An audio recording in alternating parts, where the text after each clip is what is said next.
હતું કે ભાઈ કોમ્પિટિશનમાં मान लो કે આ બાજુ એક છોકરી પક્ષ બાજુ બેન્ડ છે અને બીજી બેન્ડ જાન લઈને આવે છે, તો આ તો અમારો એક વિચાર હતો.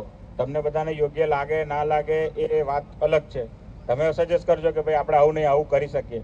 અમારે એક આઈડિયા હતો કે ભાઈ આપણે છોકરી પક્ષ બાજુ બેન્ડ હોય ને એક બેન્ડ છોકરા પક્ષ બાજુ હોય, તો છોકરી પક્ષની બેન્ડ તો એને તો છેલ્લા છૂટવાનો છે આપણા પછી, તો એ બંધ રહે. અને જ્યારે આપણે લઈને આવીએ તો આપણે વરરાજા જેવો તોરણ એટલે મતલબ કે મંડપમાં જતો રહે, પછી આપણો ટાઈમ ત્યાં પૂરો થઈ જાય. એટલે આપણે ત્યાં બેન્ડ બંધ જ કરી દેવાની હોય. પછી બેન્ડ આપણે ચાલો સામે છે ને આપણે આલીએ મસાલો એવું નહીં, આપણે એ વસ્તુ બંધ જ કરી દેવાની હોય. પછી છોકરી પક્ષ બાજુથી એ લોકો એકાદ બે સોંગ વગાડે તો હા, પછી કોઈ ઘર માલિક એવું કહેવા આવશે કે ભાઈ તમે પણ એકાદ સોંગ વગાડો, તો કે હા ભાઈ વગાડીએ જ, અમે ચાલુ કરશું વાંધો નહીં. પણ એકવાર છોકરી પક્ષ જે બેન્ડ ચાલુ છે એનું સોંગ વોંગ જે કંઈ વગાડતો હોય પતી જવા દો. સોંગ પતી જાય પછી આપણે એક વગાડ લેવાનો. એ રીતે એક આ રસ્તો નીકળે. બીજો રસ્તો એવો હતો કે ભાઈ બેન્ડ તો ઊભી છે, તો આપણે શું કરીએ, જાન લઈને આવતા હોય ને તો આપણે રિવર્સ મારીએ. રિવર્સની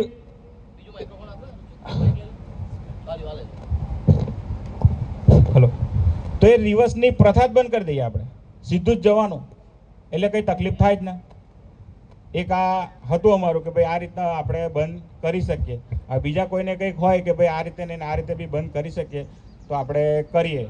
અને બીજું કે ભાઈ કોમ્પિટિશન તો આપણે બંધ કરશું જ, પણ કાલ કદી ઘર માલિક એવું કહેશે કે ભાઈ કોમ્પિટિશન નહીં કરી, મેં તારા પૈસા કાપીશ.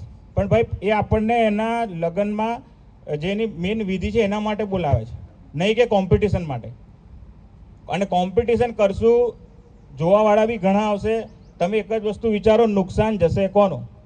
સૌથી પહેલું તો કોમ્પિટિશન થઈ, હવે ચાલો એકાદ 15 મિનિટ, હવે 15 મિનિટની કોમ્પિટિશનના જમાના ગયા. હવે અડધો કલાક 3-4 કલાક કામ આપે છે લોકો.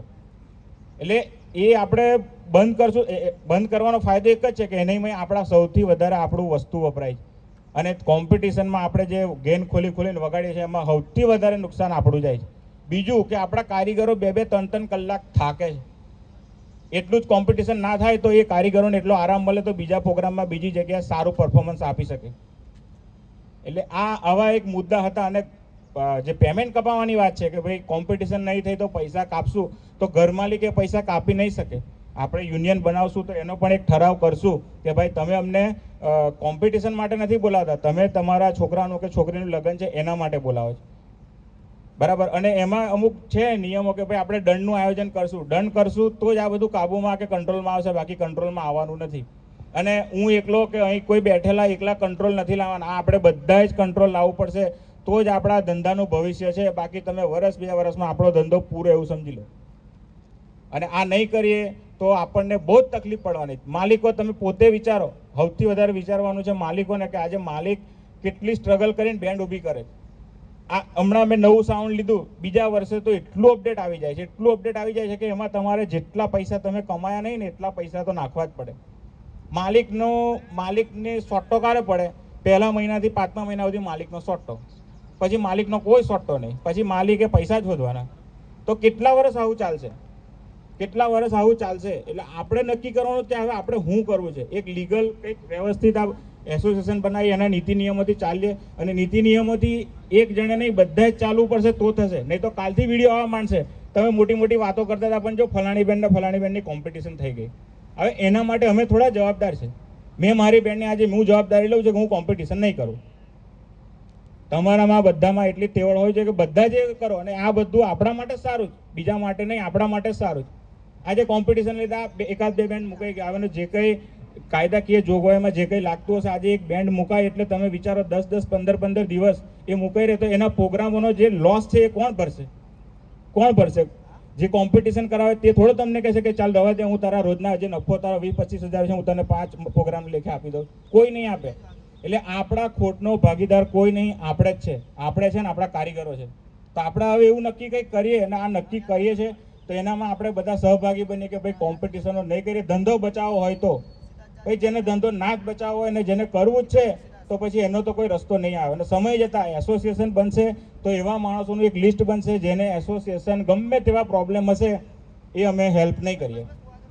એસોસિએશનના વિરુદ્ધ જઈને આવા નાના મોટા, કારણ કે નુકસાન જ છે. તમે સારી સારી ઓફિસોમાં જાઓ, આપણી શું વેલ્યુ છે ને તે આપણને ખબર પડશે. આપણે એમ તો કપડાં ટાઈટ કરીને 4 વ્હીલર લઈને ફરીએ, પણ આપણી વેલ્યુ કેટલી છે ને તે તમે સારા સારા માણસોને પૂછો કે ભાઈ અમારી શું વેલ્યુ એમ, એટલે આપણને ખબર પડશે. આપણે આટલા બધા રૂપિયા રોકીએ છીએ તો આટલા બધા રૂપિયા રોકવા, નો ડાઉટ આપણા બધાના નામ છે, લોકો આપણને જાણે છે, પણ એને અનેક કલાકારી, આપણે કલાકારી બતાવવા જઈએ છીએ. આપણે ડીજે કેવું તેવું લઈને નહીં જતા, આપણે કલાકારી બતાવવા જઈએ છીએ.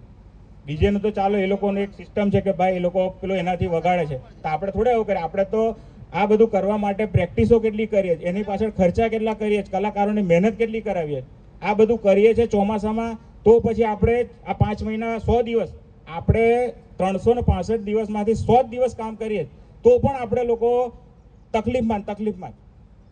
અને સૌથી વધારે પૈસા આપણે રોકીએ જ 100 દિવસમાં. 100 દિવસના 100 પ્રોગ્રામ થતા હશે બધાના, તો 100 દિવસમાં આપણે કેટલી જફા કરીએ તમે જ વિચારો. તો આજે એ બધી વસ્તુમાંથી તમારે આપણે બધાએ બહાર આવવું છે કે પછી એને જ ચાલવા દેવું, એ આપણે બધા નક્કી કરો. અને આ કોમ્પિટિશનનું બીજું એક છે કે કોઈએ ડાયલોગ નહીં વગાડવા, ને જે પ્રેશર જે હોર્ન છે એ તો સદંતર બંધ. આપણે કલાકાર માણસોને લઈને જઈએ છીએ, આપણે બેન્ડ છે, આપણે પેલું પ્લગ નાખીને કે કીબોર્ડમાંથી કે એમાંથી આપણે જે પેલા હોર્ન ને બધું વગાડીએ છીએ. હું બી વગાડતો હતો, હું કઈ નહીં કહેતો હું શરીફ છું, હું બી વગાડતો હતો, પણ હવે મને મારા ધંધાની પડેલી છે તો હું બી બંધ કરીશ.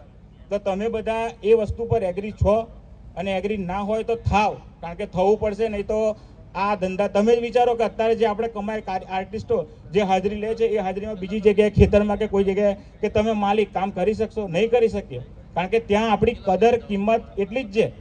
અત્યારે બેન્ડ લાઈનમાં આપણે કહીએ કે આ આટલા પૈસા લે, આ પણ એ લે કમતા કે એની કલાના પૈસા લે છે. એ જ રીતે આપણે ઘર માલિક પાસે આપણી જે કલા છે એના આપણે પૈસા લઈએ. એટલે આ જ એક મેઇન મુદ્દો આપણો આ છે કે ભાઈ આપણા ધંધાને બચાવવા માટે સૌથી પહેલો મુદ્દો કોમ્પિટિશન આપણે બધા જ બંધ કરવી પડશે. કોઈ 1-2 જણ બધા જ ચાલો બંધ કરી દેશે ને ખાલી કોઈ 2 જણે જો કોમ્પિટિશન કરીને તો એના બી વિડીયો ફરતા વાયરલ થશે.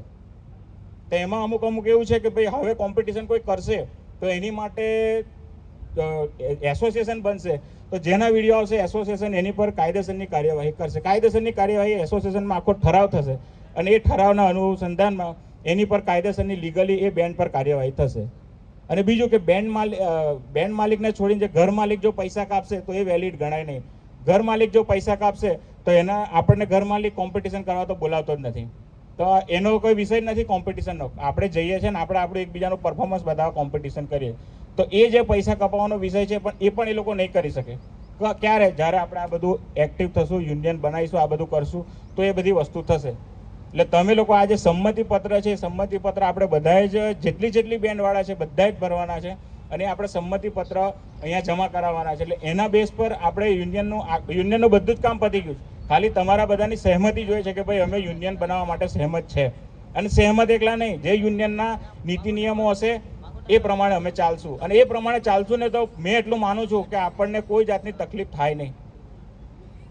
એટલે દરેકને રિક્વેસ્ટ છે કે આજે આપણું એની પહેલાં બી ટ્રાય કર્યા પણ નથી થયું, પણ હવે ટ્રાય એવો કરીએ કે આપણું યુનિયન બને તો એની પાછળના જે તે નીતિ નિયમો છે તે આપણે બધા ફોલો કરીએ અને કરાવીએ, તો આપણા બધા માટે આવનારા સમયમાં બહુ સારામાં સારું રહેશે.